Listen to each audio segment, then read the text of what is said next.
are about to be unplugged from this world. You are about to enter the real world. Welcome to the Matrix. Because it's May, and we're doing the Matrix.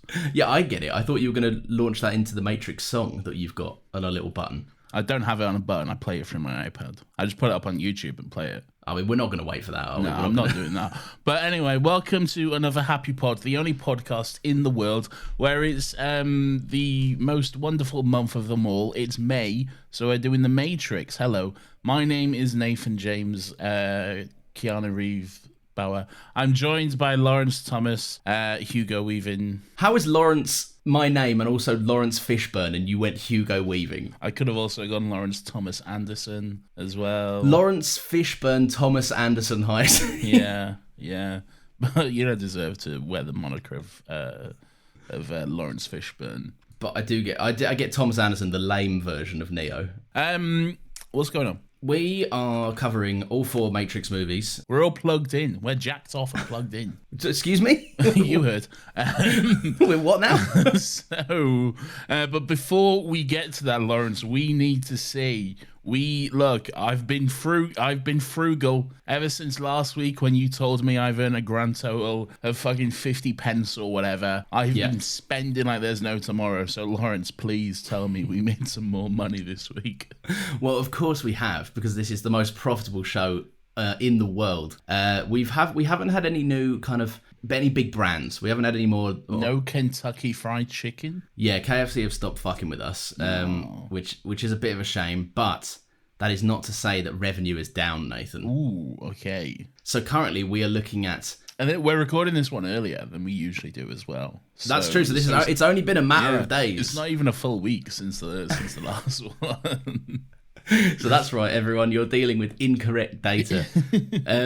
Swedish equals krona, Nathan. We are currently looking at our total revenue. That's not right, surely. Surely the E doesn't stand for equals. It's what it said when I Googled it. No, I could be wrong, but who you am I are to often, disagree with You Google? are often wrong about many things. But... Oh, okay. So on the currency, so like Great British Pounds, GBP. Yeah. It says Swedish krona equals, but for some reason the currency is abbreviated to SEK. Yeah, because SE is Sweden. That's their code, like SE. Oh, well, there we go. So then I guess it's Swedish kronas. Yeah, Swedish krona. Yeah. So where's the equals coming about? Because it is there. It's plain as day. Or maybe it's Google telling me it equals this much. Yeah, that's probably what it is. Yeah. But it's not. If you could see it the way it's formatted on my screen, you'd be as you're confused. Wrong. You're wrong. I'm not silly. You are silly. Okay. Anyway, how rich am I? So we've got 10.51 Swedish krona. Is that this week? That's all time. So this is on top of. How many did we have last time? I don't fucking know, do I? Ended up being on like 40p or something. We need to fucking make a fucking graph of this. We need to. No, because when you say we need to, you mean I need to. Because you asked me. All right. First of all, don't act like I do nothing. Because I do most of the admin work for this show. Okay, define the admin work that you do for this show, the grueling admin tasks for another Happy Pod that you undertake. Well, I'd like you to list them. Well, first of all, I arrange and look after the notes page where we have all our episodes listed. Which I have access to, so I'm 50% culpable. But you don't do fuck all on it. Right, what you did one day was write down and formalise the list of episodes that we have agreed to do. Yeah, and now we have it all there ready to look at. Admin work. Okay. Yes. Okay, so I'll leave it unsaid as to the admin work I undertake for this podcast. What admin work do you do, Lawrence? If we were having this argument on Still Got Legs, what admin work do you do for this podcast that I do not do for Still Got Legs besides the graphics? Okay, the graphics, the editing, the posting, do I not do the description writing. Do I not do all of that for Still Got Legs? That's what I'm saying. But you said this show. I said if we were having this argument on Still Got Legs, you'd have a leg to stand on. You'd still got leg to stand on. Look, the work is split between us. You look after one podcast, I look after the other. All right. But so when you're on this one, Nathan, don't you be coming at me telling me what admin I do. I'll tell you whatever. And I'll afford you the same courtesy on Still Got Legs. Nathan. Anyway, shut up. Tell me how rich I am. We have 10.51 Swedish krona, which equates to 81p. We had didn't we have like 50p last week or something? I think it was close to like 40. I think we had like 48p or something like that. It's not bad. It's not bad. Yeah. We're growing. We're getting up there. I mean, listen, and like you said, it's only been about 4 days since we last recorded, so... There we go. We are rich as... Well, we're not rich, but, you know.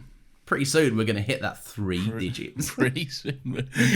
Including the 2 zeros after the decimal. Get ready for when we hit £1. It's going to be a big day in your Another Happy history. What do you want to do? I think we should have an end goal in sight, because we can't withdraw any of this until it gets to 100 USD. Yes. That's give or take, roughly that's about 75 quid for us. No, it's not 70. It's about, these days, about 80 to 90 quid these days. Oh, yeah, true. That's probably right. Yeah. Liz Truss was in government, remember? I mean, yeah, true. So, yeah, that's the... What do you want? What are we going to spend our winnings on when we can finally, in 3 years' time, withdraw this money? I reckon what we should do is we should spend we should spend all the money on like a giant novelty check. But because we spend all the money, it equates to 0. That's on the check. So we present ourselves with this big novelty check for how much we've made from podcasting, but it says 0 on it because we spent it all on the check. I think that would be very funny. Yeah, I'm down to do that. Let's do that. Yeah, let's do that. I'm happy with that. So good on us. 81p in the bank. A viable business. Indeed, yeah. Don't ever let them tell you podcasting's not a worthwhile career, kids, because... But yeah, look at us. It's a lucrative game. Indeed. There's money to be made. You just got to get out there and grind. Nathan's up necking 18 eggs or something at 4 a.m. What? I don't know. I'm doing like a Rocky bit. He drinks all the like fucking... I was about to say wet eggs. Eggs But not are wet already eggs. wet. It's just the inside of the eggs. Yeah, they're wet. Well, they are wet, yeah, but you'd just say they're eggs, wouldn't you? Because you know they're wet. You wouldn't have to specify wet eggs. But if they're wet, then you'd specify wet eggs, wouldn't you? I don't know, would you? If they're wet, yeah. What are you... So the Matrix was your idea. You wanted to do all 4. It's a bit new for the show. We've never done anything like this, so there's a bit of an experiment on our end. I don't think it was my idea. The Matrix was my idea. Yeah, and Indiana Jones was mine. No, it was not. Indiana Jones was also my idea. We're not doing Indiana Jones this year, by the way. Maybe next year. But The Matrix was my idea because, I just thought it was a good pun, and I thought, why not? Realistically, if we're thinking about the podcast and doing stuff that would benefit the podcast, we should probably do Guardians of the Galaxy like next week. But we can't because we're doing The Matrix. Because we've locked ourselves into doing these movies that are like, for the most part, like 20 years old. 24 this one is. So Jesus Christ. yeah. But they're good movies. They're well-known. People enjoy them. And we've wanted to do the Matrix movies for quite a while. So And I feel like they're so... The Matrix... I think this is actually how it came about. They're so dense that... Because we did the Cars trilogy in one episode. Like, we've done 9 Spider-Man movies in one episode. But these are so dense. yeah. You can't talk about all 4 of them in one episode. And I feel like going forward, we probably shouldn't do episodes where we try squeeze multiple movies into one, because it just doesn't work out for us. Do you remember the first time you watched The Matrix? No idea.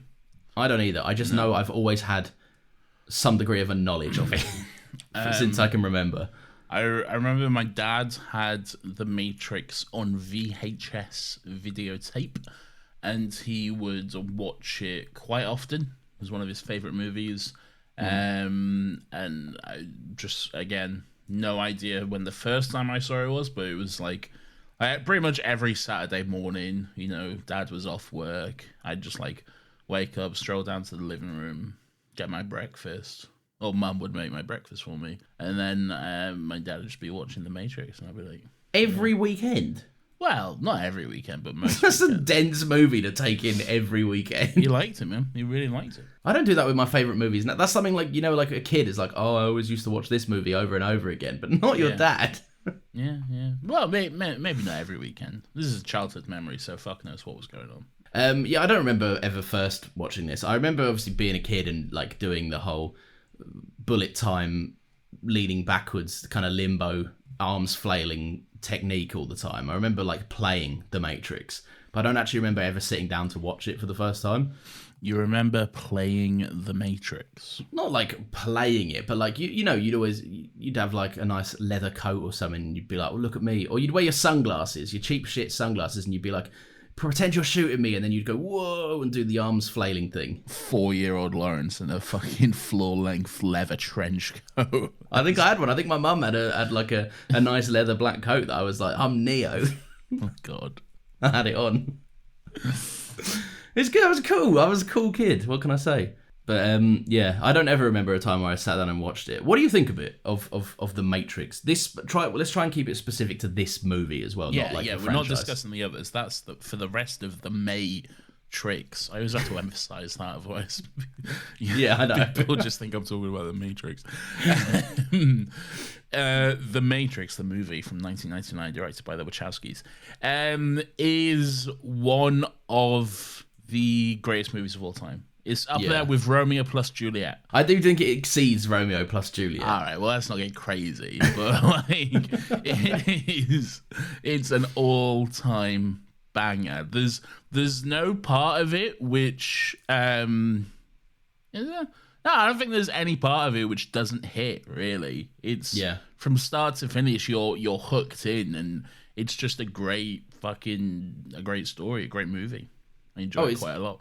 It's so fucking clean. Like everything's executed really, really nicely because it's dealing with like, as sci-fi often does, it's dealing with some kind of like high concept stuff. Very high concept.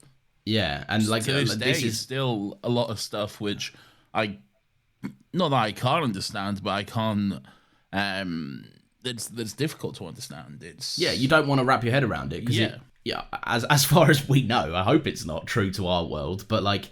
Where it's all rooted in a way that like it's something that's feasible because the protagonist is in the same place we are for pretty much the whole movie until the end. We don't know. He doesn't know that this is happening in his world. So we wouldn't know if this was like a real life scenario type situation. He's looking into stuff. He's aware of Morpheus and Trinity. He's not aware of exactly who they are and what they do. Yeah, he's not just aware of like what they mean. No, they're these like big time hackers. And he's aware of the Matrix. He doesn't necessarily know exactly what it is, but he knows it's something. Yeah, I wrote down a summary of the movie. Shall we? I'm pretty sure everyone will know The Matrix. Okay, this is new territory for another happy pod. No, not like but like just to get us into it because I think we should like pick it apart and discuss certain aspects of it because it's all such high concept shit that like if we go through the whole movie, we're going to just overlap each other a million times. Let's go through your little summary. Man created AI. AI formed a race of machines, which then fought back against mankind. They say that no one knows who started the war. But the machines ran off solar power, and therefore the humans essentially scorched the sky, is what Morpheus says, to remove their power source. And the idea would be that they, would be able to be weakened and defeated. So what they essentially started doing was discovering that they could grow human beings, and they would essentially power the machines that seemingly just want to zip around and not do much, but that at least they won. is kind of where this movie reveals them to be. I don't think we don't ever see the machines, really. We see the Sentinels, but we don't necessarily see what the actual machine world is like in this movie anyway. True, yeah. Because the Sentinels aren't the machines. They're the Sentinels. They're the soldiers, really.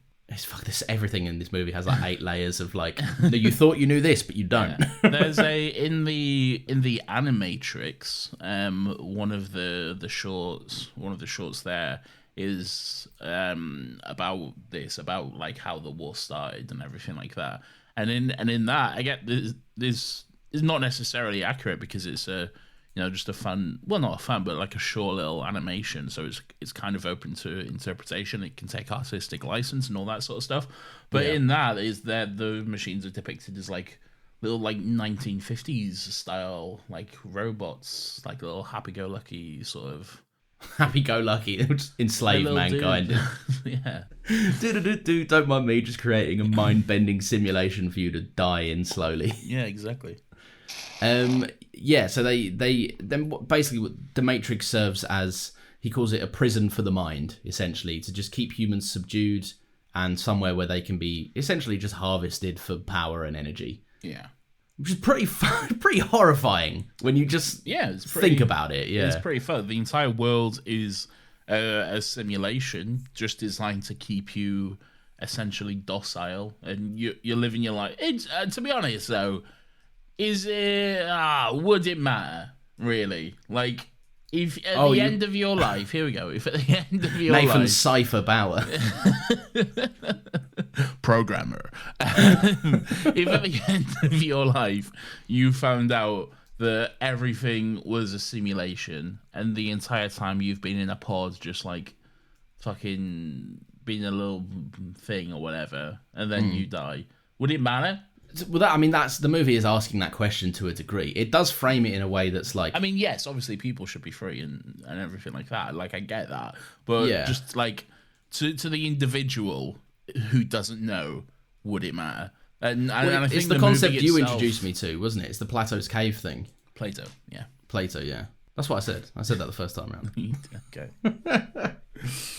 He's not alive anymore. You can't ask him how it was pronounced. He may have preferred it a certain way. I mean, yes, it's true, I guess. So you're wrong, Nathan. Admit it. But everyone... All right, yeah, sure. I guess me and all of history and the philosophers and everyone are wrong. I'm not wrong for going against the grain, Nathan. It's actually Plato, I guess. You're sheeple, not me. Okay. But yeah, no, I see what you're saying, because like, it wouldn't matter. And then like Morpheus has this whole spiel about how like, if you define what's real as just what you can see, touch, taste, and smell, etc. Yeah. Then theoretically, you're going to have a better time in the Matrix, but that's not freedom. Yeah, I mean, this is a plot point that the movie itself explores with, is it Cypher? It is Cypher, yeah. With Cypher, because he is someone who was unplugged. He's someone who was freed, and after spending so long in, the real world and the miseries and the blandness of it, I guess, he wants to go back into the Matrix. He wants to be plugged back in. And he wants to forget everything, really. Yeah. He wants to be blue-pilled again, which, is definitely an interesting concept to look at. Well, you have to imagine it would come up quite a lot. Like, I don't know where I would land in all of that, but there's I reckon truth to... after, like, about 3 weeks of eating that, like, mushy porridge, I'd be like, nah, put me back in, boys. I'm ready. I'm ready to go. To be fair, even being told the price of admission, where you kind of have to get all those holes surgically kind of trimmed out, you have to get a bunch of needles stuck in you. If I were to see that, I'd go, just slide me back up that chute. I'll sort myself out up there. Yeah, but like they cleverly don't tell you that though, do they? But that's explored as well, like, because Cypher kind of sees everything that comes out of Morpheus's mouth as a load of shit, because he's like, you're saying I've been freed, but all I do now is run around and be your lackey, like fucking. Where's the difference? At least food tasted half decent in the Matrix, and I didn't know I was imprisoned. I think he's got a choice though. He wouldn't. I don't think if Cypher said, "Look, I like you, Morpheus, but I'd rather just go back to Zion, just get a job. I don't know, do something, and just live a life and be part of this pilgrimage or whatever you're trying to do." I don't think Morpheus would be like, "No, you're here now." No, probably not. But then. At the same time, why would he would have just done that though? Surely, or maybe he sees it as the only way to get back because Morpheus has access to the Matrix, where I guess just regular people on Zion don't have that tech. It's vague. I don't. Yeah, I don't know. Morpheus isn't the only one. A lot of people have access to the Matrix. Morpheus isn't the only one. He's an interesting villain because he's not really a villain. He's just a guy that's sick of it. He's a villain. And no, yeah, he's a villain in the sense that the movie needs him to be a villain, so he electrocutes 2 nice people. But his ideology is what I'm saying is like, I don't know if I'd be that far off of it. I perhaps wouldn't kill my friends to get back there and give myself a second chance and doom everyone else. Yeah. But at the same time, he does betray everyone And Yeah. and to him, he's given away the codes to access Zion, so literally everyone can die. That's pretty villainous. And he is like that, but what I'm saying is like his thought process and where his motivations come from Yeah. would be in line with, I would say, probably a higher percentage that people would be comfortable to admit would be in his camp. Maybe. Hopefully they won't kill everyone, though. I mean, yeah, fingers crossed that would be the way. That's where I would draw the line as well, but still.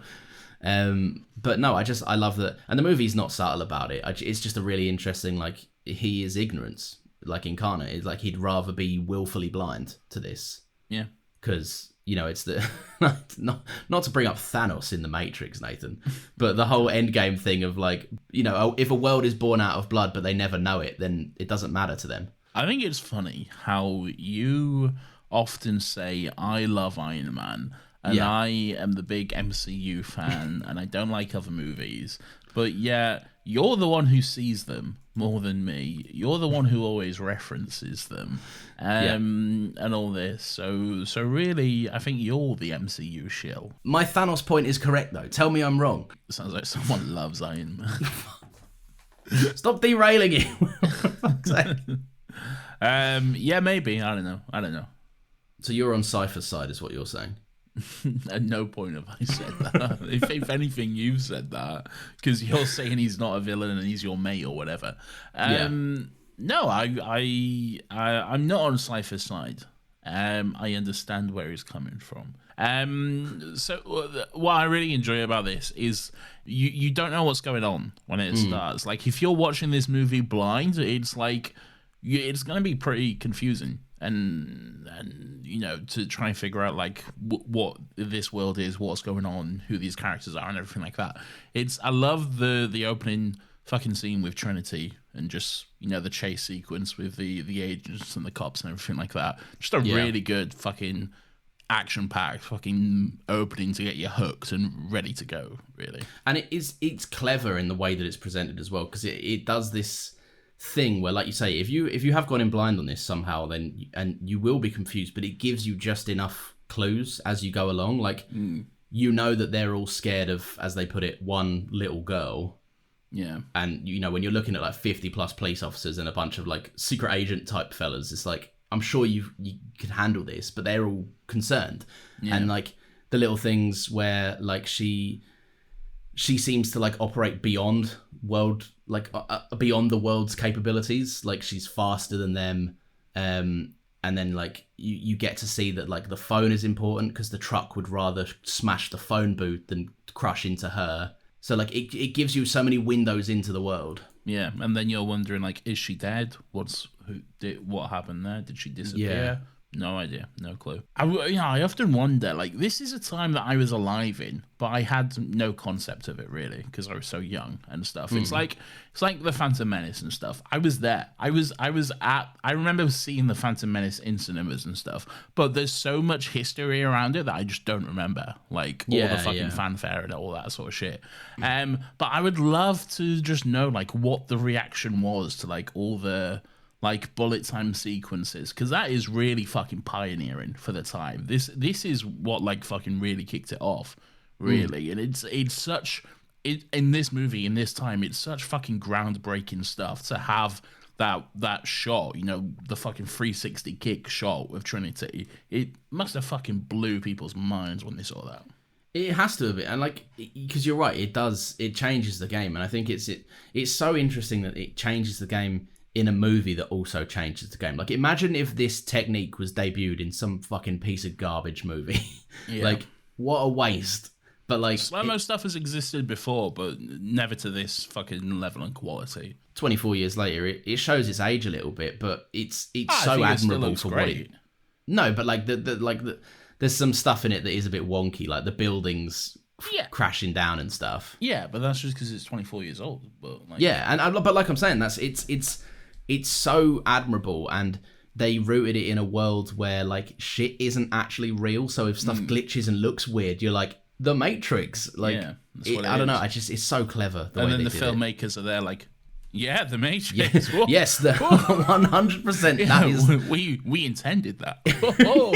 No, but you can. What I'm saying is, you can look at it. The people that know they didn't intend it, you can still look at it through these kind of rose-tinted glasses and go, Yeah, imperfections are okay in a movie that says imperfections will happen. It's not real, man. Yeah, exactly. It's the Matrix. Take this pill, dude. Yeah. We should have code. During the Matrix, we should have code names for each other. What do you want to be? I don't know, something cool. Something cool. Yeah. Should I bring up like a Matrix name generator? Yeah, go on then. What is this podcast? I don't know. I feel you're doing a good job of especially derailing today for no reason. Hacker names. Here we go. I'm gonna be Lightning.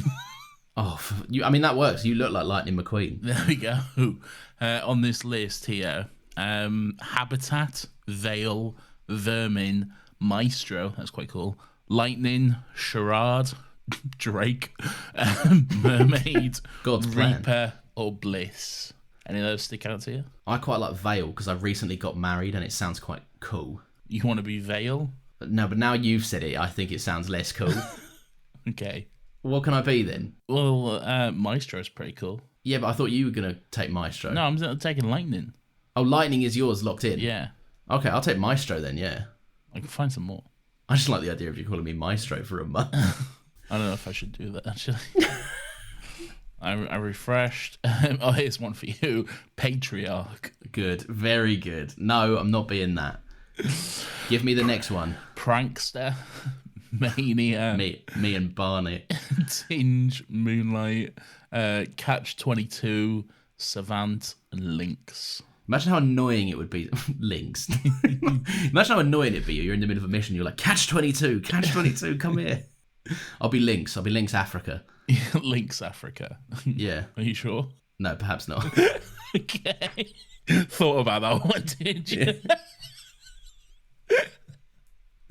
It's because of the Christmas set, the meme, I know, the I deodorant know. meme. Everyone's got the Christmas set, but like... I'll be Lynx. All right, just Lynx. Okay. Yeah, I'll be Lynx. What was I again? Lightning. Lynx and Lightning. Yeah, two yeah. boys. Two Matrix boys. Anyway, finish your point, Lynx. Well, thank you, Lightning. We're so unplugged, it's unbelievable. Yeah. We're off the chain. No, right, this is the first time that I've watched this movie as an adult, knowing that even though they've admitted somewhat it might have been subconscious at the time, it was still very much conversations were had in the post-release of the movies. Mm-hmm. Where the Wachowskis have kind of inferred that this movie is symbolic of trans like imagery and symbolism and stuff. Yeah, and I think it was so cool. This is the first time I've like watched it with that kind of perspective. yeah. And like it is plain as day to see. Well, what I found interesting is there's the character of Switch. And you may know this, you may not, but the character of Switch was supposed to be someone who, when they were in the real world, they were that blonde actress, but when they were in the Matrix, they were a guy with like blonde hair and everything like that, and just going back and forth between the genders. And there's the point where Morpheus is explaining how things work in the Matrix and how everyone appears and that sort of stuff, and he's like, how you appear is like how you like visualize your true self to everyone, and that sort of stuff. So yeah, if you look at it like that, it really does kind of lean into that sort of stuff. Yeah, and like the red pill and blue pill thing, I've seen people, I think this is maybe a bit too obvious. I don't know if this was necessarily intended, like taking the pill would be kind of evocative of like hormone pills and supplements and stuff like that. I think that might be a bit too on the nose, but I definitely think there's something interesting of living a subdued life, never knowing what possibilities are out there for you versus experiencing your true self. And then even if it wasn't something that at the time was intended, it can still be interpreted and taken that way after the fact, though. It's still... Well, it was embraced by the trans community. That's kind of has got them to come out and say, like, I think...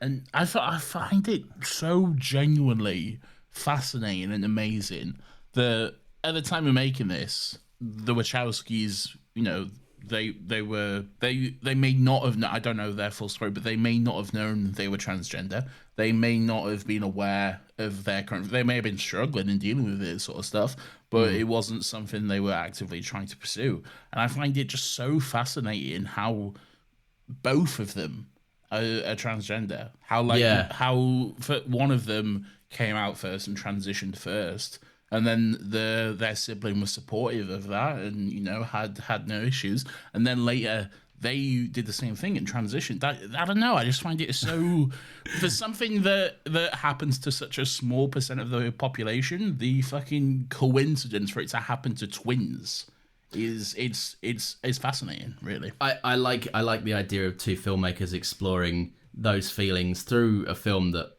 also, just like it goes without saying, that this film fucking rips so hard. It's so good. It slaps. It slaps so hard. And then, seeing your sister transition and come out, like you say, and then being like, there's something in that, I think. Wait, you could do that? Yeah, I didn't, hang on, I would have done this a long time ago. I don't know. No, but the movie, yeah, like you say, you're absolutely right. Even if unintended, then there's absolutely still a place for it. Like the constant, the suited and booted white man in Agent Smith just repeatedly referring to Neo as Mr. Anderson. Dead naming. It's dead naming, and it's intended to be a spiteful reminder that you can't excel beyond what the box we've put you in. Yeah, you've freed yourself from the machine, but we're putting you back in it. You're not free. This is actually who you are, because this is how you was born, and you can't change after you're born at all. You can only be what you was initially designed to be. Yeah. So I don't know. It's just, and maybe there's hypocrisy in Agent Smith as well, because he's not. Ben has a fucking amazing video on this on his channel as well. But like, shout out Ben from Canada. The hypocrisy of Agent Smith and how there's more to him beyond. He hates where he is. He hates what he's been programmed to. His very existence, he despises having to do it and live that. And it's really, really interesting that like he sees someone else being able to morph and change and live a life that they choose, and he despises it so much because of that. Well, I think yeah, there is going to be hypocrisy in these authority figures and these programs that are put in place to control you, because there is rife fucking hypocrisy all the way throughout that shit. But you want to talk about hypocrisy? Talk about the fucking fact that like this movie series, and it's widely known for the most part as an allegory for, like we've been talking about, for the trans community and the trans experience and all this sort of stuff. And then you talk about the absolute fuckheads who are like, oh, take the red pill, man. I've been red pilled, man. Yeah. You who just cannot look beyond the fucking base level fucking interpretation of it and just take it the wrong way entirely. Like, oh yeah, because you've got all the fucking Andrew Tate fucking worshippers being like, we're in the Matrix right now, and like it's like, just look beyond the surface, you fucking awesome, like, you morons. Jesus, you're right. The Matrix is when you cannot fucking rape a woman or some shit. Like, yeah, great. Fucking hell. Dear me, stupid fucking people. But no, I just thought that was really interesting because as a kid, it works on the level of you will want to just go out and like play as Neo, do some bullet time moves and all of this. Yeah, right. It's cool. But like watching it as an adult, it's so wonderfully accepting of change and differences and celebrating them, but not ignoring the fact that they come with challenges. 100%, yeah. I just think that's really fucking cool. It is. Yeah, it's very cool. Yeah, I enjoy it quite a lot. Yeah. But I was going to say you've already said about the visual effects and stuff, but I think this came out at the perfect time because it's packaged in this immaculate 90s, early 2000s bubble. Do you mean in terms of like what, the aesthetic, clothing aesthetic, or yeah, like it's just so trench coats and Oakleys and yeah, and everything, but like the boring. Like, it's a cliche in certain things that, like, you know, like, oh, I have a boring office job. It's white walls, desk cubicles, and like boxy computers and stuff. But that was real life in the 90s, and it's the poster child for mundane, boring life. Yeah. And it gets, what I'm saying is it gets better with age, this movie. Yeah, it does. Yeah. Just really, really fucking interesting. And everyone looks great. Like, there's not a character in this that doesn't have like some sort of iconic trait. There's the really fucking cool moment, and I'm sure you can look at it and look at, you know, the aesthetics and the fashion and take the piss a bit, because it is a bit funny, but it's also just so cool as well. There's the moment where you know, Neo's free, he's done the training and everything like this, and now they're heading into the Matrix for the first time. They're heading to see the Oracle, I think.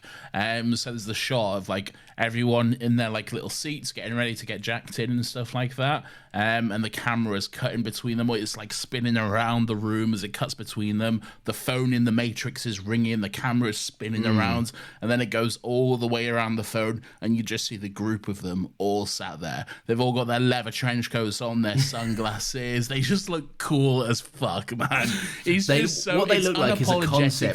Goofy and cool, and I love it. They look like the concept for like an NSYNC music video. Yeah, I guess. And I think that's, yeah, like you say, it is just cool. There's an element of like, yeah, you can make fun of it. It is cheesy as fuck. It is definitely cheesy, but it knows it's being cheesy, and it just leans all the way into it.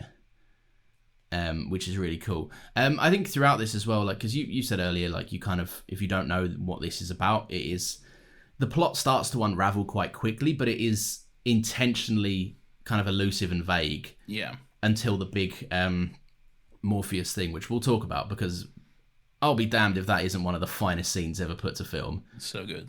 It's amazing. But like, they introduced the concept of like dreams and reality, like the you know, have you ever had a dream but you didn't know it was a dream, and like all of this kind of stuff where you think it's real. There's a moment where Mr. Anderson, not Mr. Anderson, his boss says it to him. Sorry, you have a problem with authority. You seem to think the rules don't apply to you. You're not special. And it's like, if you watch this back and you know what the Matrix is about, it's screaming at you the entire time that this shit is fake and not real. There's that famous sequence where you can see the lady in red a bit earlier in the movie before she's revealed to us. Where's that? It's the bit where Neo is being taken out of the office. He was on the roof, and then he's like, I can't do this, and then gets apprehended by the agents. Yeah. And she's just in the background. I don't even think you see her face. I think you just see red fabric weave behind some other people's legs. Okay. Which is really, really interesting. Yeah. In that sequence, what I enjoy about the sequence with the lady in red during that program is that, like, I think everyone in the background are like twins or something. Yes, yeah, they are, yeah. Because there's like, they got like, well, I was gonna say they got two of everyone. They got twins, and that's why there's like multiple of the same person just walking around, which is really interesting. Twins always have a famous network of other twins. So the Wachowskis just got on the phone and went, "Right, we know a bunch of twins for this." Yeah. Or they all use their telepathy and got in touch. Telepathy, yeah. No, I like that, and I like that they don't. That's not even a plot point. It's just like the cycling proficiency visual test. Like, if you're not looking for it, you don't see it. Yeah, definitely. Did you see the moonwalking bear? Fucking hell. Such a good advert. The worst thing is you didn't see the moonwalking bear. I didn't. I did. No, you did. Oh, you're cool, aren't you? Oh, I saw the moonwalking bear, everyone. I'm unplugged. Oh, I see. My mistake. I'm lightning. Okay. Let's do the best scene in cinema history. The exposition dump. Yeah, but it's not like it's done. There are two exposition dumps. There are the Matrix, and there are Fantastic Beasts, and whatever that one is, the Origin Room. Yes, but I think there's three levels. Let's say the Origin Room is the least boring. It's the least interesting. Yes, because it's just people talking with some flashbacks. Yeah, that's it. The semi-engaging one, and you might disagree with this, but that's why it's in the middle, is the Chris Nolan corridor walk. Because at least there'll be something cool going on in the background. I don't mind the Chris Nolan corridor walk. Yeah. So that's why it's in the middle. And then the It's more third funny than anything, though. Yeah. And then the third one, and by far the most interesting way to dump exposition, is to do it with a character that speaks really slowly in riddles, and then we'll just go, here's a TV that will tell you everything you need to know. Yeah. and then like show us, this is a fucking phenomenal sequence. It's an incredible reveal. It gives you a bit of levity because you've spent so long wondering what the fuck's going on. Yeah. And then it's paired with amazing visuals. The shot of the pills reflecting in Morpheus's glasses, and Neo's kind of reflection is different, but it's like two takes. It's two different takes of Neo. Isn't that a bit before this? Well, I mean, yeah, but the armchair into the reveal is kind of the set piece I'm talking about. You have to like get unplugged and everything first. Oh, no, but I'm talking about all of that. Like that whole like the armchair, the pill taking, the unplugging. And then back in, because I feel like that's like one set piece. I don't think so. No, because like he's in like surgery and everything. Yeah, but it's all music going on and stuff. It's not like any massive other scenes are taking place in that time. It's just visuals and exposition. I don't know. Fair enough. I guess it depends on how you personally define it, but I would say it's the same thing. But that's just fair. What do you like about that? Because you agreed. You said it's a fine sequence. It's good. It's good. It tells you everything you need to know. It tells you it's not just like, so here's what's going on, blah blah blah. It's true to the story that they're telling in that it's confusing because the whole thing about the Matrix is confusing. But I still feel like you get enough of a grasp to be like, all right, so it's a simulation. We're all batteries. Let's go. Let's fucking kill some robots or whatever. Yeah, I enjoy it. When Morpheus holds up the actual battery, I'm like, oh, this movie. Yeah. Firing on all cylinders. Just good. like, yeah, it's fun. Like it's the there's only one thing better than show don't tell, and that's show and tell. Yeah. Because then I get all the context and I get to see some cool visuals surrounding it. Yeah. Yeah, no, very, very good. I like that, like, everything is explored in that exposition, and then, like, as the movie goes on as well. Down to, like, Neo being like, why can't I beat you up in the training? And Morpheus is like, oh, is that air that you're breathing? And you see Neo being like, oh, I guess it's not. I guess I don't need this. I guess that's why I'm slow, because I'm viewing myself with human limits and limitations. That whole dojo training sequence is great. I love the fact that you can, and this is something I've always wanted to be able to just like download like information and skills. Like when he just sat on the chair, he's like, oh, I know Kung Fu. I'm like, oh, fuck yeah, I want to do that. I just want to like, and like later on when Trinity like, I need to know how to fucking fly this helicopter. And then they're like, all right, got you, bitch. Fucking here you go. Yeah. Like, all right, I can do this now. Like, oh, that'd be so cool. Just like you get like the slow blink and like the shaking of the head as their head just downloads the information. That'd be so fucking sick, man. Imagine how quickly I could learn to drive. I would simply, if it was me, I'd simply say, I need the manual for overthrowing the Matrix. Then I'd get that information in my head, and then I'd just do it. The manual doesn't exist, Lawrence. You fall into the first hurdle. You thought you got them, but they got you. Damn. You fool. They were one step ahead of me in my obvious plot. Yes. I do really enjoy the whole fucking dojo sequence. It's great. I think a lot of it is actually Keanu and Lawrence Fishburne as well, just actually fucking going ham and fighting each other, which is great. I would assume so, yeah, because there's not a lot of it. I mean, like, there's some running up walls and shit that isn't them. Yeah, but you can, like, clearly see their faces as they're fighting. And the technology wasn't good enough to stitch it on in the day, so, like... It didn't stop some movies from trying, but my God. It didn't. But, like, you'd have definitely noticed if that was the case. But, yeah, no, it looks really good. Yeah, even in, like, 2007, Spider-Man 3, there's some wonky Tobey Maguire... mask off shots of him swinging about that look pretty bad. No, I mean they've always been, the Matrix are known for committing themselves to like great, they didn't fucking invent this, but where CGI became more prevalent after this movie, they kind of pioneered the whole things can be both, too much CGI isn't a bad thing if you pair it with practical work that looks tangible, because it's supposed to always enhance. Yeah. What if you can shoot it? If you can realistically shoot it on film, CGI should only really be used to enhance it. Oh, I mean, I think there's some scenes in the sequel which don't necessarily speak to that, but we'll get there. We certainly will get there over the span of a month. Yeah. I like that the Matrix is still kind of a respected. You still feel the fear, you feel the weight of being in there. Like, so often if a world, or if a movie premise said, here's two worlds, there's this world and then there's the fake world, so often you would lose track of which one feels like which one, because a lot of movies now that rely on this kind of high stuff or high concept stuff, they don't put the time in to have the visual component to back it up. Yeah. Whereas when you're in the Matrix, you're in the Matrix because it's green as shit. Is it though?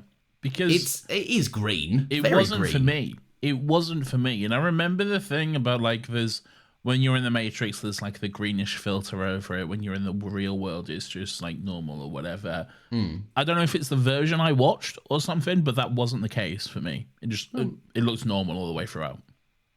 Yeah, but it wouldn't have been like warm. It would have looked cold and shit, surely. There was no visual difference really, other than like the aesthetics and like fucking like like the set design and stuff would have all that shit. But it wasn't like this like green fucking filter and shit. Where did you watch it? What streaming? Sky Movies. Huh. Yeah, Sky Cinema, I should say. Sorry. That's weird. I mean, I don't know. I've never seen that version of it. I just know that the one I saw, and then when I watched them a while back for Caravan of Garbage, I downloaded files from various places. I think that's also added though as well. I think the original version is this though. It's not the green filter and stuff was added in the later version. I think. Maybe, yeah. Maybe there was like, did they ever get a remaster like officially? Not officially, I don't think. They're not even that old enough for a remaster, are they? Yeah.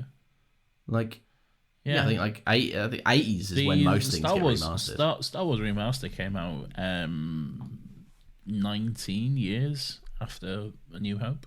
Yeah, but that was because the originals were like late 70s, filmed in late 70s, or at least New Hope.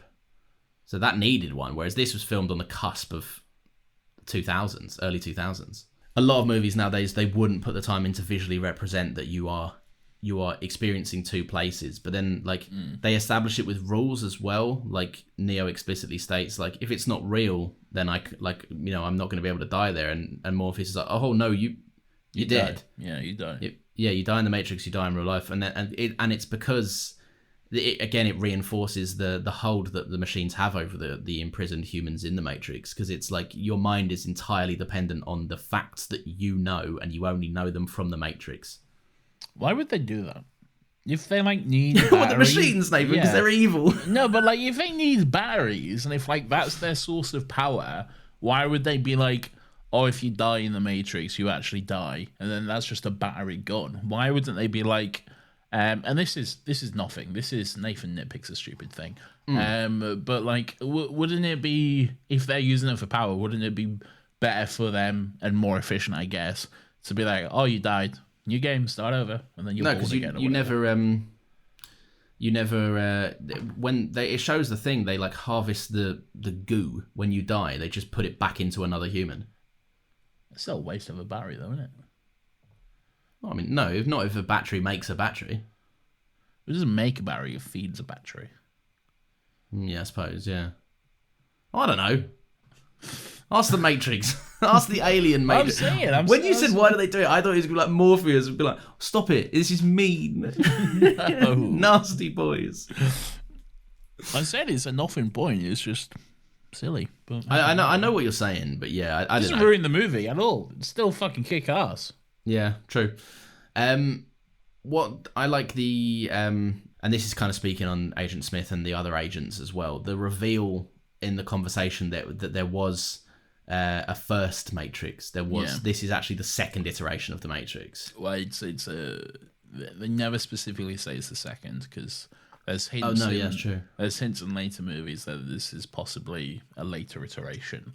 But it's another Matrix anyway. Yeah, it's and I just find it really interesting that the first Matrix was envisioned as this like perfect utopia, but the humans couldn't accept it because their existence is rooted in misery and pessimism and pain.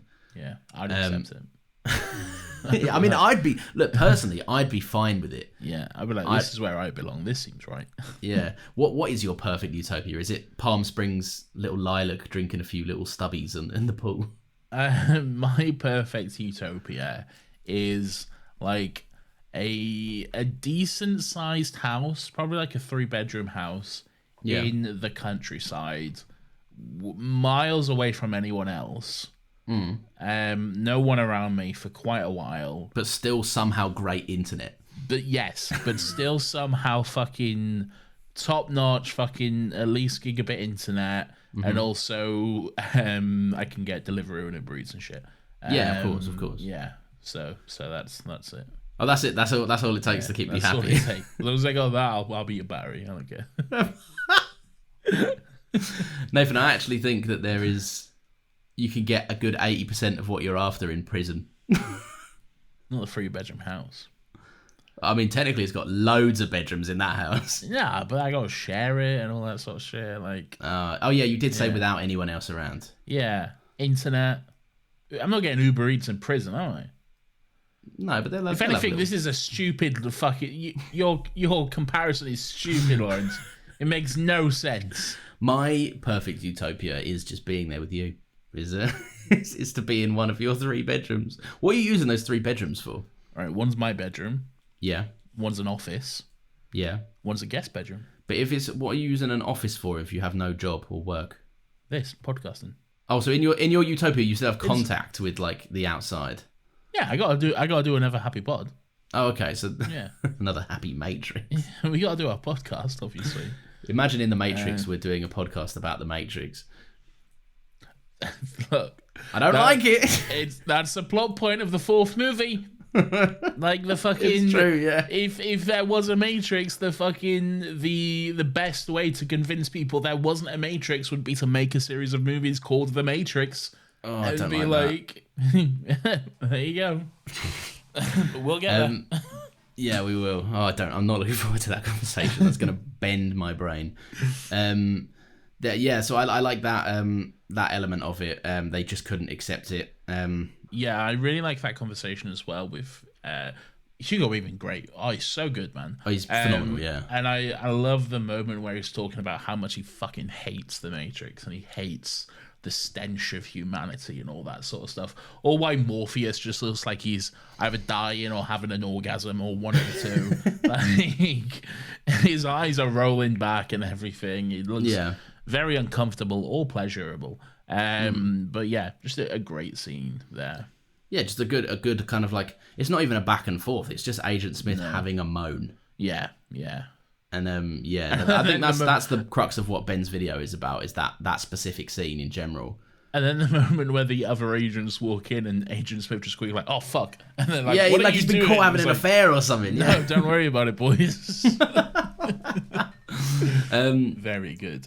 The lobby shootout, great scene. Yeah, just so fucking cool. It's very, very cool. I saw people on Twitter moaning about this a while ago. It's just like, imagine because Neo does just walk in and just completely rip into like 4 people that don't know any better, but it's like, yeah, that's the point. They say that in the movie. If they're an enemy, sequence where they say like, these people aren't like fucking plugged in and they're part of the system or whatever, so they're our enemy. Yeah, he was like, Morpheus said, like, whilst they're ignorant and they don't know any better, as long as they're under their control, they are against us. Yeah, and they can become, any one of them can become an agent at any point.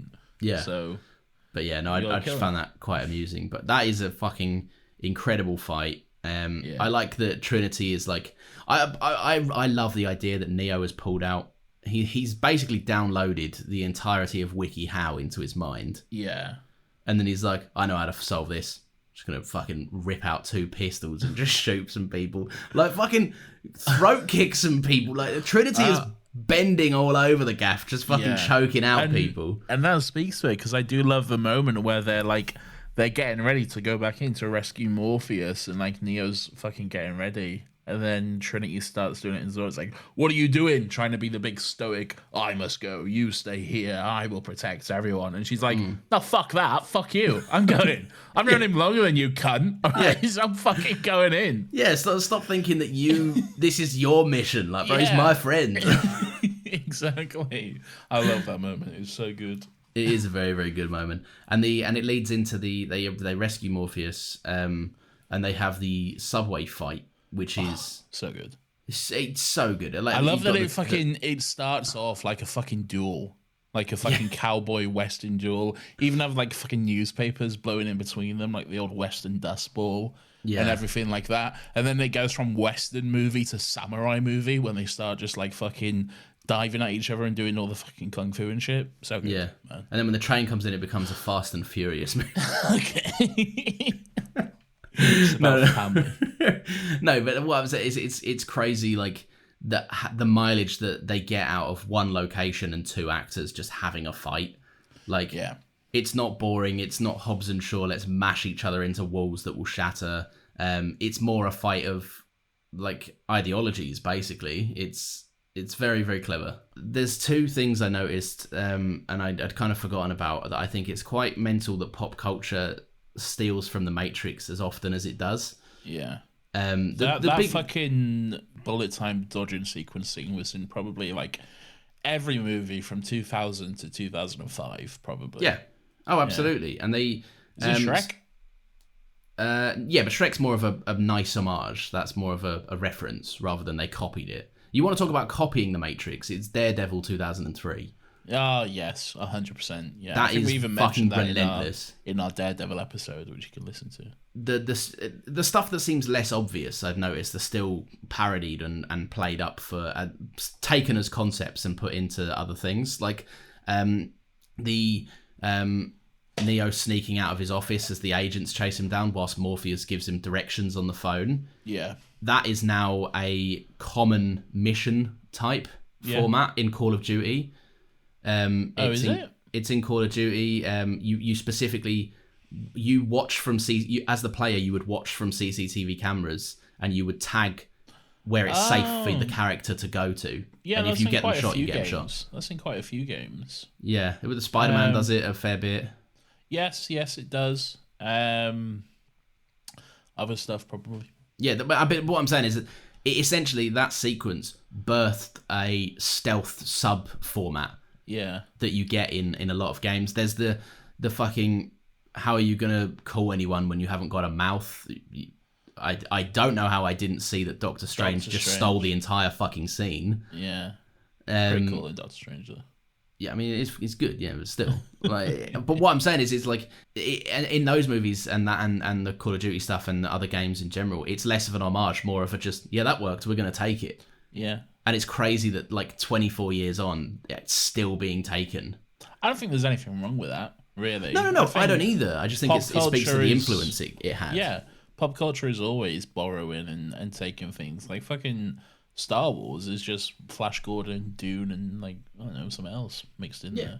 No, I agree. And like I say, I don't think it's a bad thing. I just think it's interesting that it's still being heralded as like the godfather of ideas. Yeah. Basically. Because that's what this movie is. Just a fucking hell of a lot of ideas executed in a stylish and cool way. Yeah. And there's so many great, like, just individual shots and moments. I really love the shot where I think they're so ingrained into my brain because, like, I remember in the early 2000s, you'd have adverts for DVD, and they'd try and focus and show you like how much better it is than video by showing you like all these cool like slow-mo action sequences and stuff. And it's just fucking ingrained into me, the scene where the helicopter smashes into the building and then it, like the glass ripples and wobbles as Trinity like swings towards the camera and it just explodes behind her. That's such so a good shot. So good. And that was on like every, you need DVD to watch this movie and all that sort of stuff. Yeah. Now it's like just changing like that. If you don't see this in IMAX, you're a fool. Yeah. Kind of those kind of trailers. One of my favorite shots in this is when Neo there's a bit of debate as to whether he quote unquote becomes the one. And I think at the end of this, I don't know if this movie, I don't know if they plan to have sequels when they made this. I don't know, to be honest, no. And because I know that there's also the second and third one was shot like together, like. Yes, and that's what I'm saying. So I don't know whether the success of this greenlit those two other sequels or whether Probably. Yeah. So if this was designed to be a standalone, then Neo absolutely becomes the one in this moment here. Yeah. And the ending is obviously Neo is going to fix it and everything's going to be fine. Yeah, I think this movie pretty explicitly says he's the one. Like as there's some initial doubts and confusion and stuff, but I think by the end, like when he's awake or whatever, and he gets shot, and then he's woken up again, and then he's seeing everything in the Matrix code. He's able to stop the bullets and all that sort of stuff. I think he's like, oh yeah, he is the one. And you even have Morpheus go, he is the one. Yeah, I mean, it does help that Morpheus says it outright. No, but like, and like I say, if this was intended to be that, then absolutely Neo is the one by the end of the movie, and that's the thing. But then I think there is not some debate, but it does get explored a bit further on in the other two movies, and then the fourth one, like explicitly, is like Trinity is maybe the one. Maybe. So yeah, I mean, yeah, I haven't seen that movie since it came out, and I'm quite excited to watch it again because. So am I. I'm excited to watch it after a marathon as well. Yeah, me too. Yeah, with all the stuff. But anyway, we will get to that when we get to that, and I guess I don't need to say what we'll be doing next week. No, we won't. Just some quick things I like. This is where we wrap up our discussion on the thing we talked about by just mentioning some quick things that we didn't mention. Quick things. I like the Matrix, as in the code of the Matrix. I like that people can look at that green scrolling text and be like, oh, that's a man fighting another man. I don't know how it works, but I like it. It's pretty cool. Yeah, that's it. I like a small detail that whilst Neo is undergoing all of his like surgery and his needle therapy stuff, it's said with such a solemn voice. Yeah, he's never had to use his actual physical muscles before. Yeah, that's pretty cool. All of that stuff. I love how everything in this is thought out. I think it was his eyes. They said. His eyes. Yeah. Before. Yeah. Oh, maybe they should have done it my way then, because my way was cool as well. No, that way was better. Oh, I see. My mistake. Yeah. Very good. He doesn't need his eyes for too long, does he? As memory serves with Neo. Well, that's the third one. Yeah, I know, but still. Yeah. I don't know how long these all take place over. Well, like the third one, the second and third one, I think are like over like a weekend or something. I don't know. Maybe not. They were certainly filmed over a weekend. Maybe. I think there's no, they weren't. They were filmed over like 2 years. I think there's quite a big time jump between this one and the second movie though, from memory. But hey, I know that Neo is like one of the boys in the second one. Yeah, maybe. I don't know what that means. No, but like at the end of this one, he's like, yeah, I'm new to this. And in the second one, he's like, it's me, Neo, and I've been here for years. It's a great ending. Like the phone call that Neo has speaking, I guess, to the audience. And then just the camera pulls out and he just flies out as Rage Against the Machine plays. Like, oh, it's sick, man. It's so good. It's very 90s. It's so 90s, but it's so good. I fucking love Rage Against the Machine as well. Yeah. Such a good choice. Movies used to end so much better with their needle drops, didn't they? Yeah, they did. Like, we joked about it, but like the ending to Sunshine was like similar with like the fucking 2000s new metal just going at the end. It's good, man. It's one of the few things that studios mandated well. Yeah. And I wish that vibe would come back. So if you're enjoying the Matrix, then you can give us a little follow. We are on Twitter. We are at Another Happy Pod, where you'll find our fun little artwork. We're at Another Happy Matrix, actually. We're rechanging our Twitter. Not the whole handle, Nathan. Yeah, no. Yeah. No, we're not.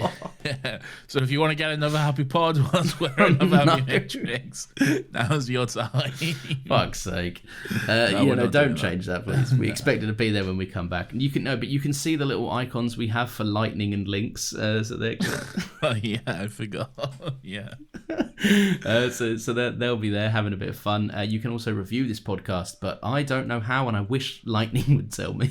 Well, what you do, first of all, you jack off and jack in, and then you go to your podcast app of choice. You go to the rate and review section. You can give it 5 stars or more. Don't want any less. And then you tell us what you thought. Write a little comment. Call me a dickhead. Whatever suits you best. Let me know. Lovely stuff. We will see you next week. And in the meantime, we're going to be freeing you all from the Matrix. I was going to paraphrase Neo's ending speech.